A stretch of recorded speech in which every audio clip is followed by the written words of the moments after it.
Along with individual experts, Surgeon Masters brings you life improvement strategies in 10 minutes. These proven principles and strategies are easy to learn and can be applied immediately, allowing you to practice your best. Here's your host, Jeff Smith. On this episode of the Surgeon Masters mini podcast, I have with me Dr. Naomi Lawrence-Reid, a pediatrician and founder of Doctoring Differently. Welcome, Naomi. Thank you for having me, Jeff. So you've been doing a lot of things. You have had a very interesting career, and I want you to share a little bit of that with others so they can have an understanding of what that kind of means about doctoring differently. Sure. So as you mentioned, I'm a pediatrician. After my general pediatrics residency, I began working in a pediatric emergency department in an academic medical center, imagining potentially applying for fellowship and that becoming my career. But after a few years of working in the pediatric emergency department, I was very unhappy with the flow, with the lack of autonomy, with the low salary, with the bad hours. And at the time, looking around, almost everyone around me was also unhappy. And friends and colleagues and classmates from other specialties as well kind of felt like here we were in our early 30s, having finished our training, and this career was nothing like what we thought it would be, what I'll say, quote unquote, what we were promised. Of course, not having been officially promised anything, but it certainly wasn't what we expected. So I was about 3 years out of residency working as an attending. And I just decided, you know what, I have to figure out a different way to work and another way. And at that point, I had almost $200,000 in educational debt.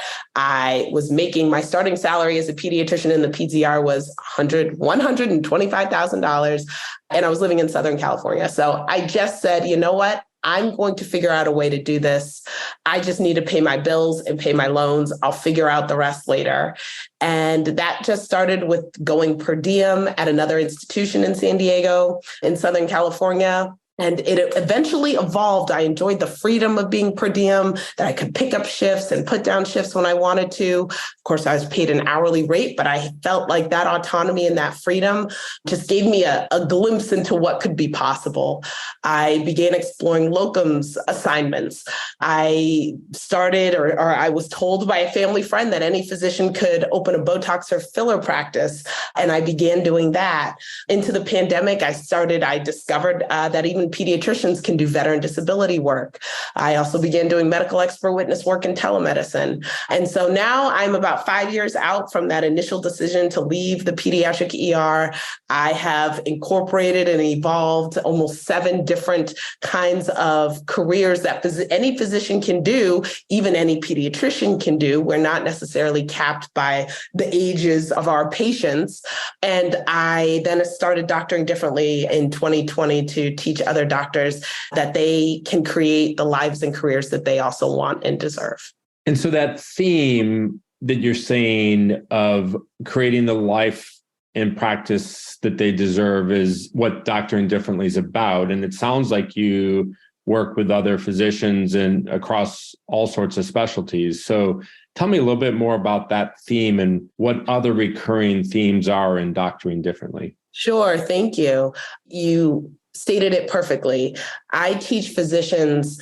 First of all, I expose them to their options. I have, as I just mentioned, explored a number of different avenues and things that, I think are maybe whispered throughout the medical community, but there's no centralized resource, I think, or there wasn't when I began this, that teaches doctors from a firsthand experience what it is like. Of course, we're never exposed to these alternative pathways in our training in residency or in fellowship. We're taught the one way, the part-time or full-time, the academic or private. We're not taught about these other avenues where we can determine our schedules and have flexibility and determine our own salaries and not be told, given an RVU carrot today that's dangled in front of us. So in Doctoring Differently, I like to say that I start with giving doctor's permission. We don't need permission, but we do. We often, again, we've come out of these medical education, these programs that have taught us one way, drilled in us one way to be a physician. And it feels so wrong almost to say, this isn't working. I'm unhappy. I want to do something else. I want to explore something else. And our colleagues, other highly trained professionals in law and business and finance, they know how to navigate between different careers. They're taught how to find jobs or how to negotiate or how to talk to recruiters or agents. And we in medicine are not. Those are some of the things I talk about as well. I start with giving doctors permission. I teach that there are no rules to this. We were given an imaginary rule book for our careers as physicians, but there in fact isn't one. We can create and make the things that we want. And I do talk about creating a career because we're all individuals. Ultimately, we have different motivations. We have family life. We have different responsibilities. We have different things that we enjoy, but we've been given one solid block of a career that had no variability. And I recognize that we're all just different kinds of humans, different kinds of physicians, and we deserve to work and live in the ways that we want to. Fantastic. And I don't want to go into a lot of details because I think you have tremendous knowledge and a lot of detail that even there's some flexibility. But just so people know, have these sort of themes that reaching out to you as an avenue, they're given permission. There are a lot of options, but I really love this, just tailoring it to the individual because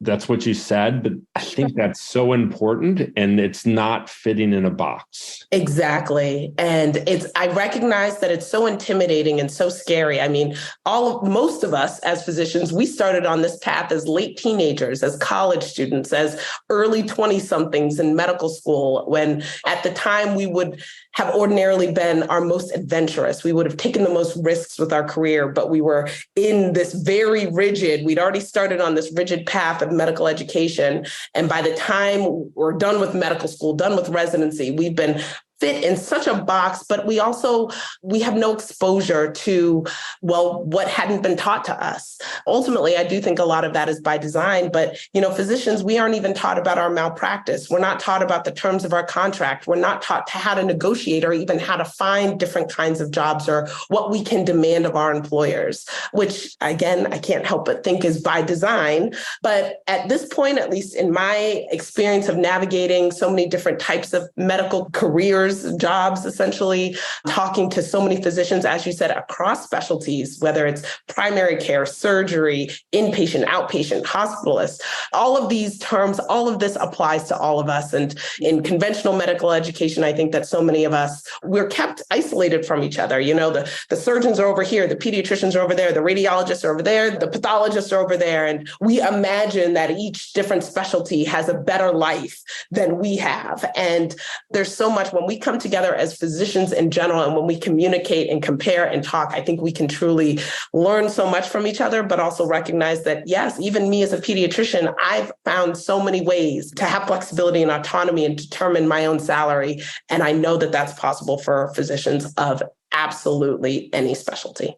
So people are going to seek you out. And I just want you to just very briefly give us the take-home message of what Doctoring Differently is all about. Ultimately, the message is that there are no rules to being a doctor.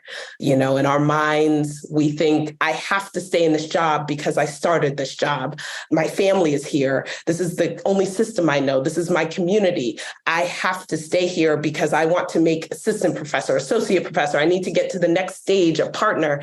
But if you are truly unhappy, if you dread going to work every day, if you don't really see a way out of this, you have options. Physician suicide rates, I hate to say it, are double that of the population. Our burnout rates, we could do that. I'm sure you talk about it in other episodes, but there are so many reasons why we feel that feeling of despondency and despair. And it's because we don't think we have any options, but we absolutely have options. Full-time clinical medicine has become untenable and so difficult for most of us, arguably all of us. But as soon as I think a number of physicians truly recognize their options within and outside of full-time clinical medicine, we can reclaim some of the power for ourselves and for our patients and communities. Naomi, thank you so much for sharing these key messages, and thanks for being our guest. Thank you for having me. There you have it in less than 10 minutes. This is Jeff Smith along with Dr. Naomi Lawrence-Reid. Until the next episode of Life Improvement Strategies for the Surgeon Who Wants More. Ciao. Now, take 10 minutes and put your plan into action to practice your best.